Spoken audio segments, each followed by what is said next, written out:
Mahomes looks to throw it. Pump faking, right side. He wants it. A comeback cut. It is caught by Kelsey. Touchdown, Kansas City. The game is over. The Kansas City Chiefs are champions. How about those Chiefs? Welcome to the Kingdom Corner here with Dale and Andrew. Man, we are previewing the game coming up this week against the Broncos.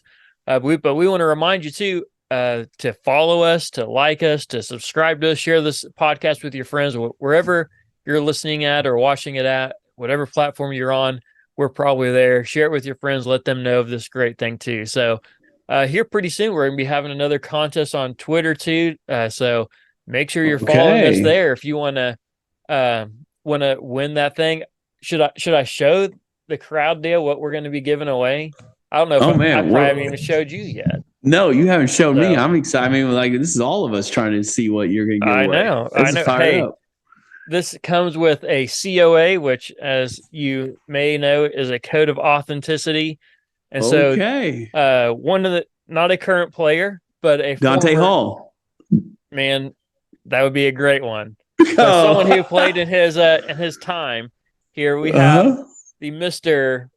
Oh, we can focus here. Mr. Derek Johnson. Oh, okay. This camera's not working for me very well, but signed. Okay, it's just blurring it out for whatever reason.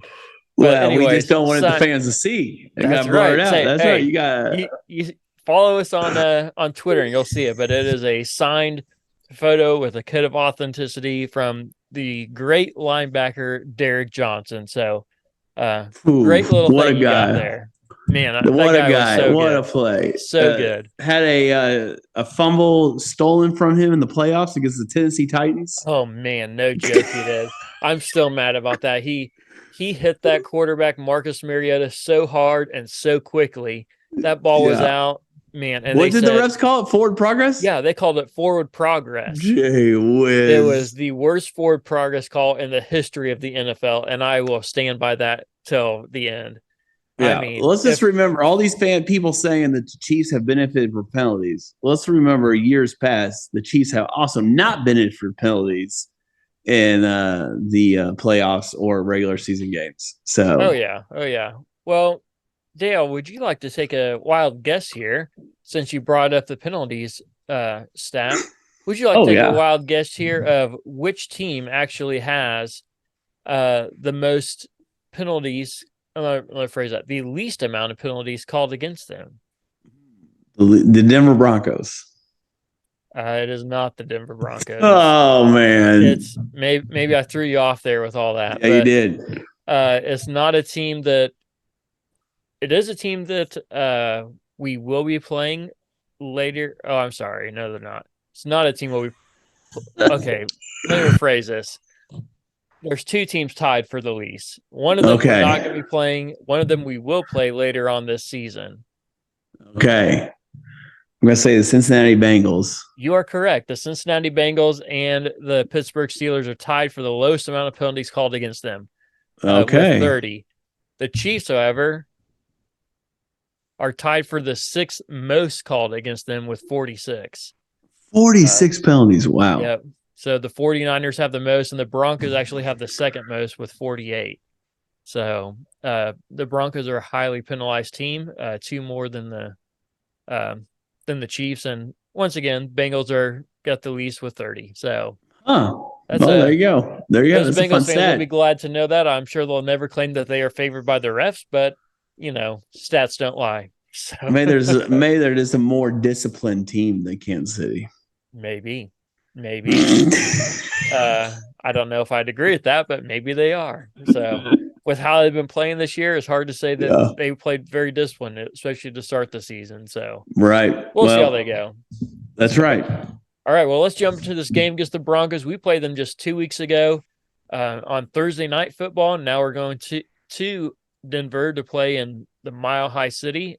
So what are you expecting from this game? I'm expecting a high-scoring game from the Kansas City Chiefs, especially after what we saw on last Sunday with the Chargers, where I feel like they felt like their offense kind of figured out, they clicked. I mentioned last week where talking about the Chargers, playing the Chargers, Travis Kelce on his podcast said, hey, we got to stop talking about it. We just got to do it. And so I Yeah. feel like that's what they did. They stopped talking about it and they just did it. And so I think everybody was getting catches. Everybody was getting in the game plan. We talked at nauseum about McCole Hardman and what he brought. And so I think I think this is going to be a good thing for the Kansas City Chiefs. Yeah, and the big difference playing them this time is we now do have Charles and Minihue, as you pointed out, and McCole Hardman back. And so, man, I think that's going to make a huge difference. In any game we play, I think Charles and Minihue made himself known in that first game. Right. Man, if he continues that, watch out. Yeah, and I think every team has struggled in the red zone, and for whatever reason, the Chiefs struggled with the Broncos in the red zone, and so 0 for 5. Was that right? Or 1 for 5, something like that? Yeah, I can tell you here exactly what it was. So the red zone for that game, the Chiefs were where'd it go? 1 for 5. 1 for 5. So not good. That's not the Chiefs' norm, and so they kind of fixed that with the San Diego or not LA Chargers. And so I just don't think that's the norm for them to struggle in the red zone, get points on the board. And so I think they'll get some points on the board, and it's going to be a fun game to watch. Yeah, well, I will say last year they did start struggling with that red zone offense too. They weren't necessarily bottom of the league, but they were not very efficient, not anywhere near the top. So they worked on that a lot this offseason, and it hasn't panned out quite well in some of the games, but other games they've done very well. Yeah. There's some games they've been 100% in the red zone. So we'll see how this comes out. So I'm not going to read through every stat like we do usually. I'll hit a few of them just because it was 2 weeks ago. A lot of this hasn't changed a whole lot, but the biggest change has been the Broncos offense. So when we played them 2 weeks ago, they had the 16th ranked offense, and now they are the 21st ranked offense. Oh, they've gotten worse. Yeah, their passing is what's gotten worse. So rushing, they're pretty close to the same, but passing, they got worse. As far as sacks go, they're tied for 5th for the most sacks given up by any team with 20. In contrast, the Chiefs are the best team as far as not allowing a sacks. They've only given up 7 on the year. So they've given up 7. The Broncos have given up 20. So big difference there. Big difference. So Chiefs offense has gotten better since last time. They're now second in the league. They were 7th 2 weeks ago when we played. So, but here's the stat to look for. Rushing, Chiefs are 18th. Broncos are 17th. But the stat I want to point out is the yards per carry average. So for offense, the Chiefs are actually 12th. So better than their number suggests, averaging 4.2 yards a carry. However, the Broncos are actually 4th in the league in rushing average, averaging over 5 yards a carry. They're averaging 5.1 yards a carry. Their problem is, as we probably all know, is they get down in a lot of games, so they kind of have to abandon the run at some point just to be able to keep up. So that's big. So Broncos defense is still awful. Still last in rushing as far as the defense, close to last in passing, which they're close to that before too. They're last in points that they're giving up, so they're allowing teams to score 31 points a game. So that's huge. So the Chiefs are actually moving up in scoring as far as their defense. They're allowing about 15 points a game. And sacks are the other big number. So the Chiefs are 7th in the league in sacks. They have sacked the opposing quarterback 22 times. The Broncos are 22nd in the league. They've sacked the opposing quarterback 14 times. So the Chiefs are starting to put all this together on offense and defense. So some big numbers there.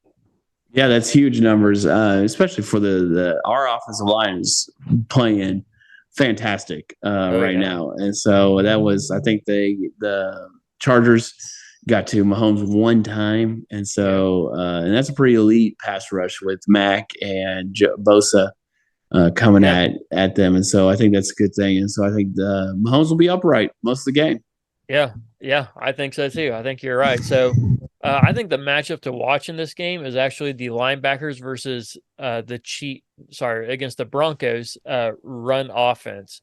So being able to stop that run. So the Chiefs defense, I didn't point this out, but this is another stat, but the Chiefs defense, as far as rushing, man, they're 26th in the league, allowing 4.6 yards per carry.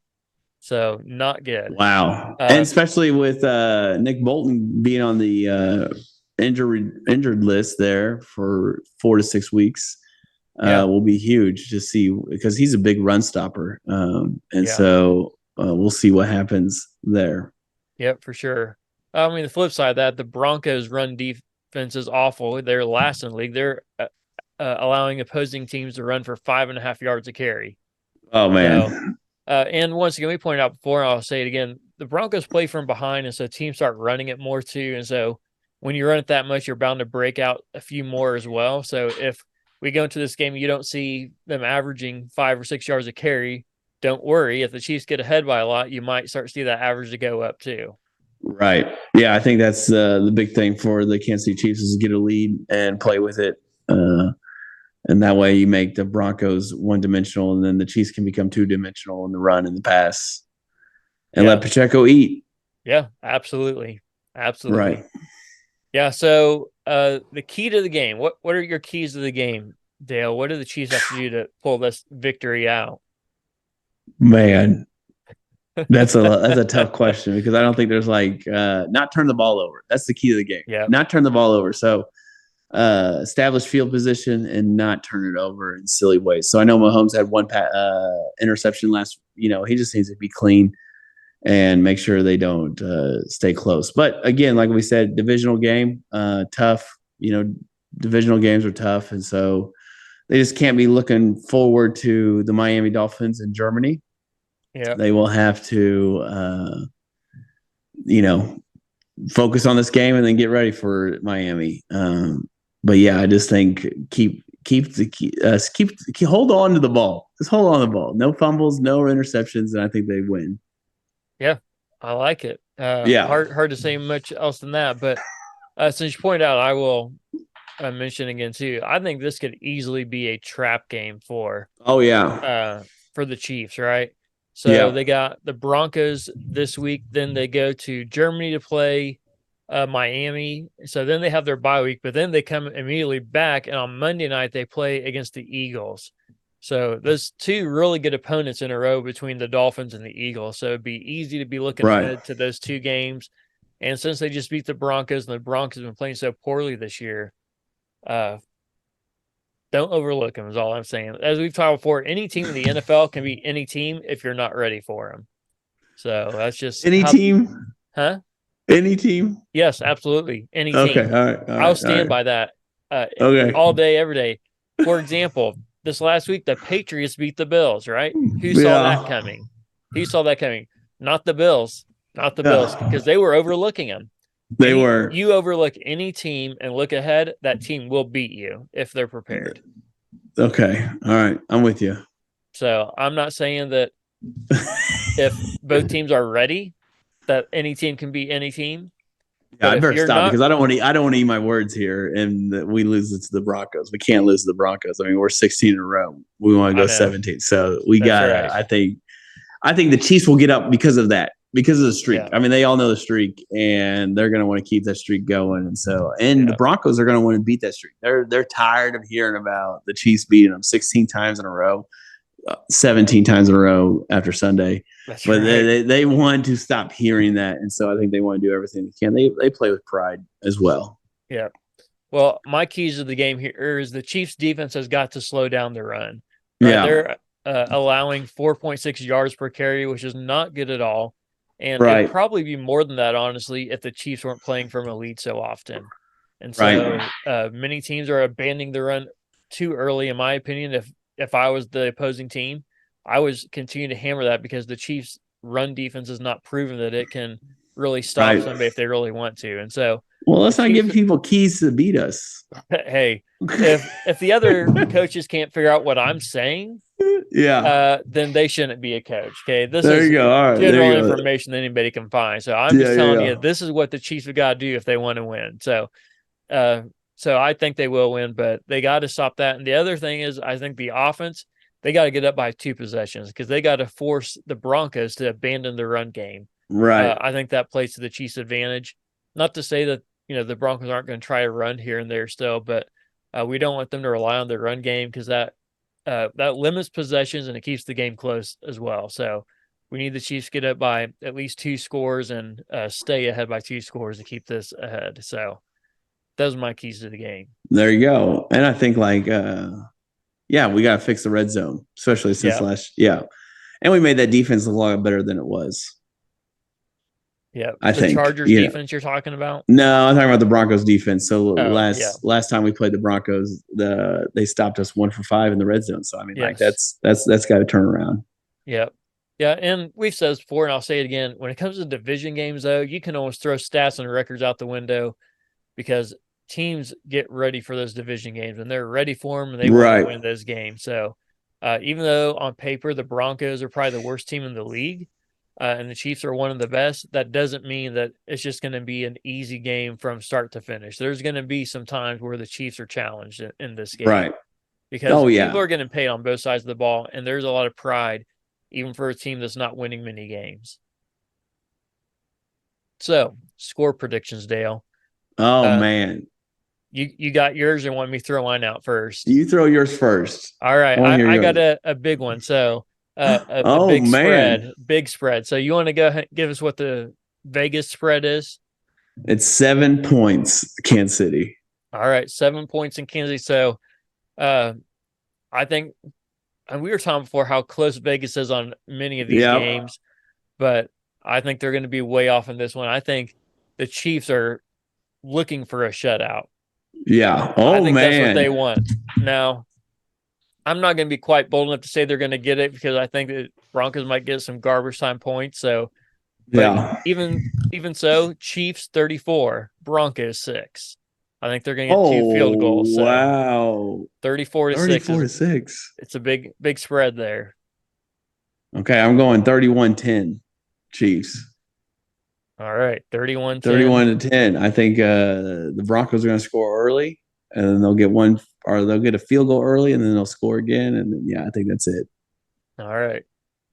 Well, we're hoping to see some backups in this game. So, well, that would be fantastic if we got some backups in the game. Hey, you cannot overestimate or underestimate playing time in real games for some of these backups. If a guy gets hurt later on or playoffs, whatever happens, having guys on your team and on your bench who have real game time experience versus just hitting guys in practice, that makes a huge difference. So yes, it does. I'm all for guys getting reps who might not normally get reps, or at least get more reps. So, well, I like your score a lot better than mine. All right. Well, hey, I'll take either one of those really. So that's a big victory on either side. Yeah. Can we put 70 points on like the Dolphins? Man, that'd be sweet. You know what? I'd love for the Chiefs to shoot a shutout. Is what I'd really like to see. I like. The defense.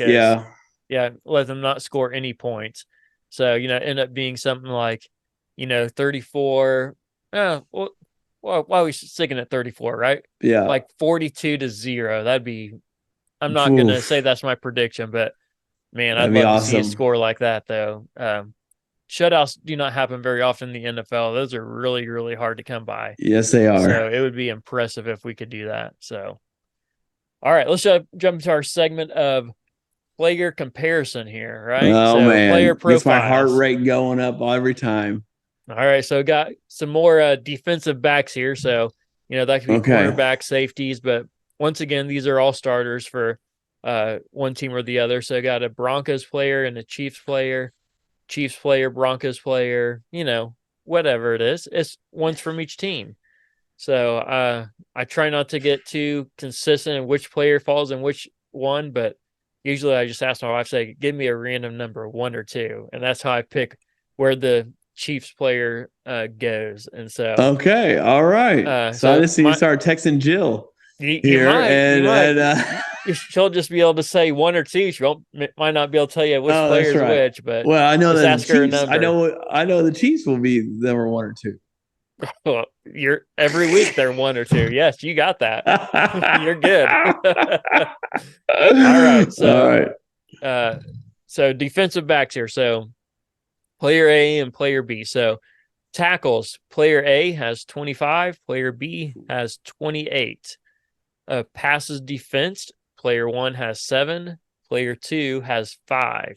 Interceptions, they both have 1 on the year. Okay. Yards allowed when targeted. Player A has 353 yards allowed on the season. Player B has 233 yards allowed on the season. So, Man. I know there's about 100-yard difference there, but man, that's still pretty good for both players. I'll just throw that out there. Yeah. Completion percentage: player A 64.7, player B 61.8. Okay. So those are your 2-player comparisons for this week. So between player A and player B, which one would you take based on stats alone? So I'm guessing, I know like defensive back can be safeties too, right? It can be, yes. Okay. And last time you tricked me with Brian Cook. I don't know if I tricked you, but I just said it's a defensive back, and it was Brian Cook. You threw out the Brian Cook, which I wasn't suspecting. I was thinking maybe you would throw out our boy Justin Reed. Yeah. And so I'm going to say one of these guys is Justin Reed. All right. And I'm going to say I would take Justin Reed's player B. And you're saying player B is who you would take? I would take player B because of the numbers, the completion percentage, the numbers allowed. I mean, they both have 1 interception. I think player B had 28 tackles to 25 tackles. So I'm going to say player B's maybe a little more in the action. Well, player B has less passes defense too, though. That's true. What, 7-5? So, 7-5. So, and if you give any consideration to the PFF grades, player A has a higher PFF grade with 69.7, and player B has a PFF grade of 62 even. Well, I think like the PFF yards would say that player A would be the better player. Would be the player, I think, because of the pass defense, right? 7-5. I mean, like that's making more plays. They consider all the above. As all far right, as tackling, all right. Well, you didn't give me the P. You didn't give me the Pro Football Focus. Here it is. Give me that. I'm giving it to you now. All right, then I'm going to say player A. Give me player A. He's the better safety. All right. Who do you think the Broncos player is? Any idea? No idea. All right. Well, but give me player A. I'm taking player A. All right. You can take player A. I'll give it to you. Neither one is a safety. They're both cornerbacks. I'll give you that. So, player A is the Broncos player. Patrick Surtain II. Player B is L'Jarius Sneed. There you go. Hey, both players are playing great, but people are touting Patrick Surtain as maybe the best cornerback in the league. I picked the best cornerback in the league. You did. So hey, no shame in that. Honestly, no. I mean, honestly, looking at these numbers, you might pick Sneed. Because he has a few better numbers. Yes, less yards allowed, more tackles, lower completion percentage, but if you're giving me these 2 players side by side, and I even knew who they were, and I say, hey, you can have either one of these guys for my team, I might pick Patrick Surtain. Yeah. No disrespect to L'Jarius Sneed. I think he is an elite player, and I think he's going to get himself paid here pretty soon. Yes, he is. Not by the Kansas City Chiefs. I will say, not sure if the Chiefs can afford him, but he's going to get himself paid, and well-deserved on his end. So I think either one of these guys you went with would have been a home run hit. Man, honestly. You are getting me good. Hey, that's the name of the game. Name of the game is getting me good. Pick the player. Pick the player based on the stats. Pick the player. All right. Well, so my new favorite segment of what we do here is Andrew's power rankings. That's right. So give it to me. The top. What do we do? The top 3, bottom 3, and the top 5. Right. That's right. Yep. So the AFC power ranking. So we'll start with the bottom 3 this week. The bottom dwellers, like I like to call them, since they're bringing up the last of the pack here. So some movement on both sides of these rankings. Okay, I can imagine. Yeah. 16. I still have the Broncos there. I know they won this past week against. Who was it that they played? Green Bay. They beat Green Bay. Green Bay. Yeah. So Jordan Love is trash. Let's just say it. Yeah, he's not good. Not good at all. Yeah. So, and they still did not beat them by a lot, just by a little. I think it was 17-19, if I remember correctly. Yes, you're right. So they didn't beat them by much, but man, they still are bottom of the league in the AFC for even total wins still. So they're still there. Titans moved down, or maybe up, however you want to move. So they're number 15. So they're second to the last tier. Oh my goodness, the Titans. The Titans, they're struggling. They're willing to sell off all their players. They just trade away their safety to the Eagles. Was Bird is his last name? Kevin Bird or something like that. The Eagles just traded for him. So, man, side note, Eagles are going all in for a Super Bowl this year. They are all in. They got Julio Jones. They also trade now for a Bird for a defensive guy, so big safety. So they're just they're in. So anyway, so Titans moved down a spot. Their quarterback is still up in question with Tannehill being injured. So it's just too many question marks with them to man. And anyway, so they had to move down a spot. And then number 14, the Patriots move out of the bottom three. They beat the Bills. They move up out of the bottom three. So number 14 now is the Raiders, who just got smoked by the Bears. That's right. Oh, man. When you get smoked by the Bears, you deserve to move down. So the Raiders are now number 14. So that's the bottom dwellers in the AFC this week. The Broncos, Titans, and Raiders.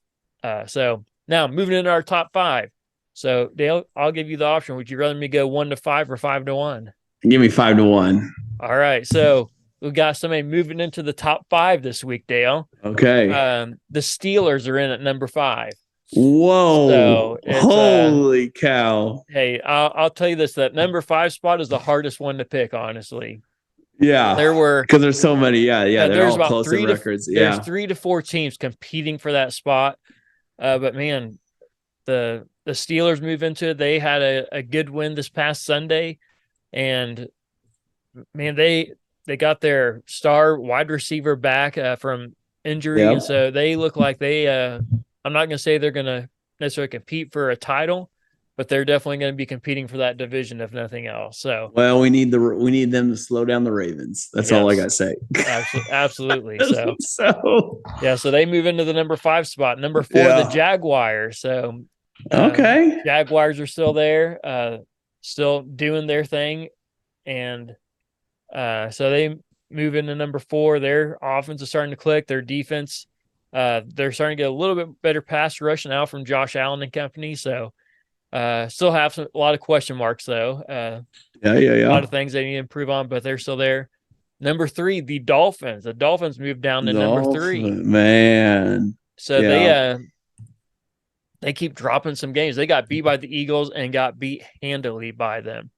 Yes, they did. It was not a close game. The Eagles dominated that game from start to finish. The Dolphins now, we read this some of our stats off in our last episode, so you can go back and find that. We're not going to repeat all this again here, but the Dolphins against teams with winning records, their numbers are not good. Not good at all. Right. They're middle to the pack in most everything against teams with winning records. So they moved down spots to number 3. Do the Chiefs have a winning record or not? Do the Chiefs? You know what, Dale? Now that you say that, they do. They do. Oh, so we play them next week. I mean, not to look ahead, but like I said, it could be a trap game when you start looking ahead here. So it's that's going to be a good game. The Dolphins are still explosive, even though they might not be playing great ball against great teams. So they're still a team to watch out for. They're still number 3 in the AFC, which is still a good spot. Yeah.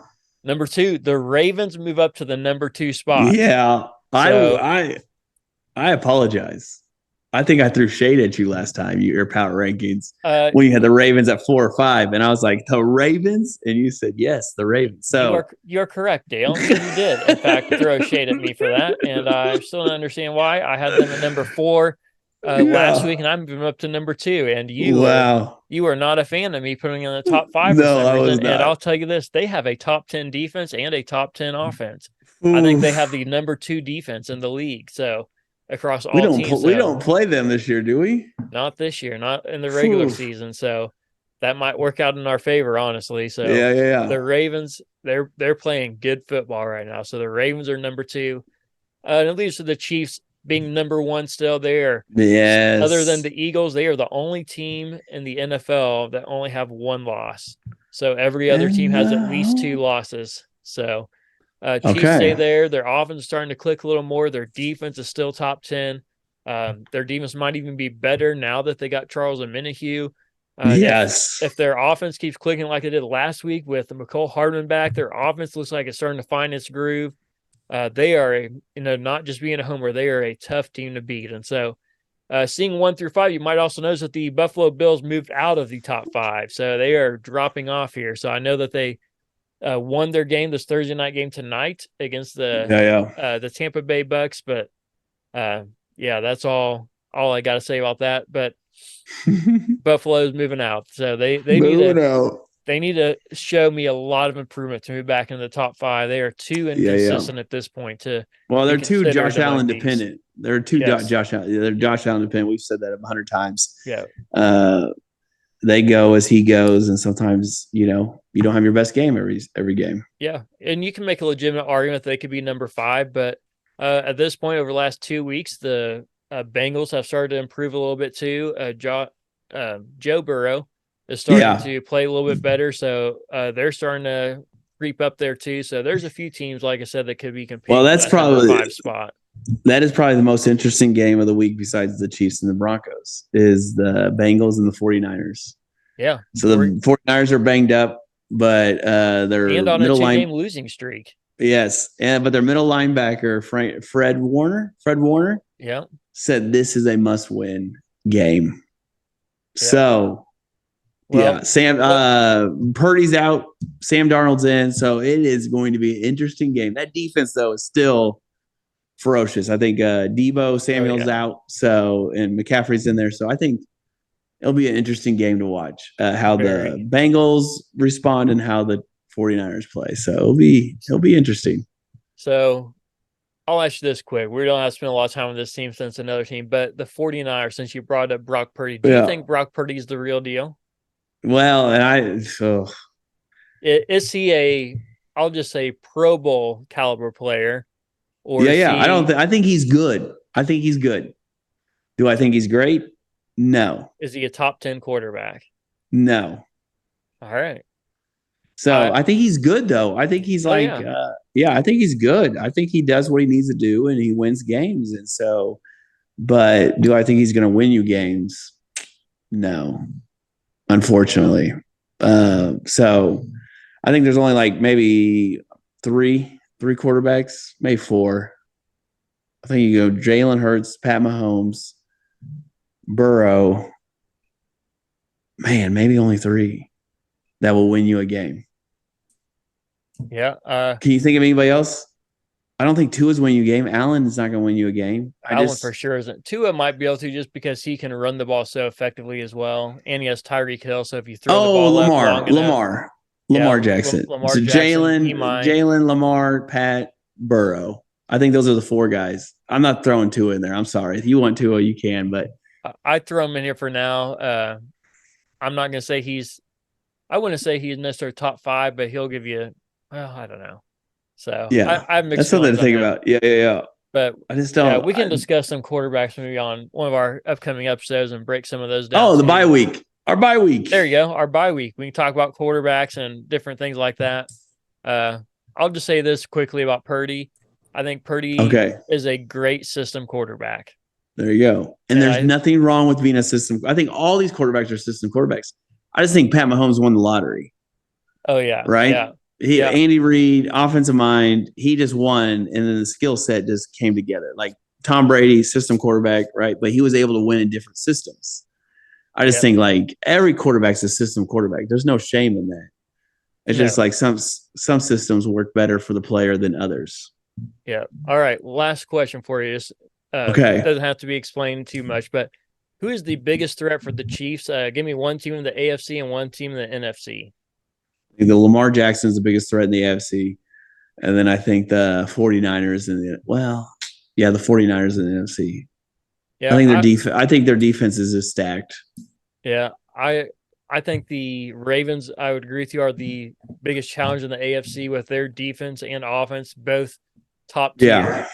But I would say the Eagles in the NFC. Okay. They still have a decent defense, not as good as the 49ers, but I think that their offense can be more explosive than the 49ers. Not saying that they necessarily have every player that's better, but man, they got a lot of good receivers. They got speed, they got size, they got depth at running back even. And so it's just I think that's the biggest threat for a Chiefs championship. And the other biggest threat is the Chiefs themselves if they decide to just shoot themselves in the foot for whatever reason. So anyways, but we're looking forward to the Chiefs game this week against the Broncos. Man, going to be a late afternoon game again there in Denver.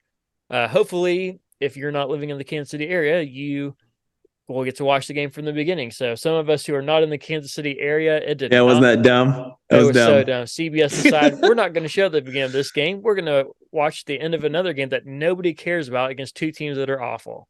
So, anyways, looking forward to it. Thanks for joining us in this episode of the Kingdom Corner. This episode is brought to you by Oh Hey Threads. We'll see you next time right here in the Kingdom Corner.